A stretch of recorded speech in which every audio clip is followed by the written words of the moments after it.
কোথায় পালাবো ভাই? নদী, খাল, বিল কোথাও তো রক্ষে নাই। শুধু কি আমরা মাছেরা মরছি?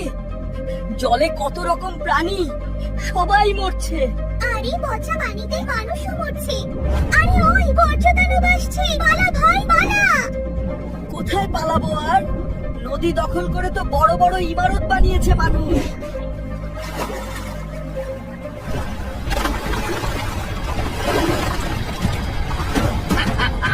এখন নদী, খাল, বিল আমাদের দখলে। প্লাস্টিক আর শিল্প বর্জ্যে আমরা আরো বড় দানব হয়ে উঠবো। ঠিক বলেছিস, এদেশে ভালো বর্জ্য ব্যবস্থাপনা নেই, বর্জ্যগুলো সরাসরি নদী, খাল, বিলে পড়ছে। আমি চাই এবার নির্বাচনে এমন দল ক্ষমতায় আসুক যারা নদী দখল করবে, আমাদের রিসাইকেল করবে না। তাহলে আমরা শান্তিতে মানুষের জীবন বিপন্ন করতে পারবো।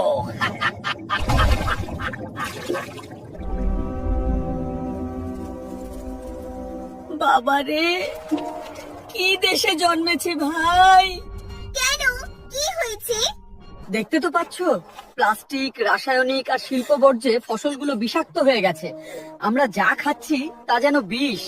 দেখিস ভাই, এবার নির্বাচনে যদি ইনসাফের প্রতীক জিতে যায় তাহলে জৈব কৃষির প্রসার হবে, রাসায়নিক সার এবং কীটনাশকের ব্যবহার কমবে।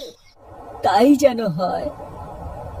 আর কতক্ষণ উড়লে গাছের দেখা পাবো বন্ধু? পেট যে খিদেই চোচো করছে। মানুষ যেভাবে বৃক্ষ নিধন করছে তাতে আমরা ঘর বাঁধার জায়গা পাচ্ছি না, ফুল ফল পাচ্ছি না। এবার নির্বাচনে মানুষ যদি এমন দলকে ভোট দেয় যারা বন্যপ্রাণী শিকার আর পাখি শিকার বন্ধ করবে আর বৃক্ষ দিয়ে সবুজ বাংলাদেশ গড়বে, তাহলে তো ভালোই হয়। তোর চেহারার এমন দশা হয়েছে কেন রে? কি আর করি ভাই, বেঁচে আছি এই তো বেশ। শেকড় দিয়ে যে উপাদান টেনে নিচ্ছি তা যেন বিষ।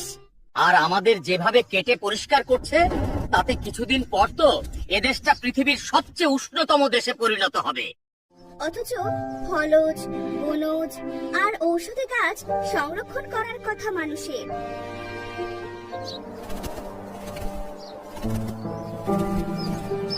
ওই তো একটা গাছ, চল ওখানে একটু বসি।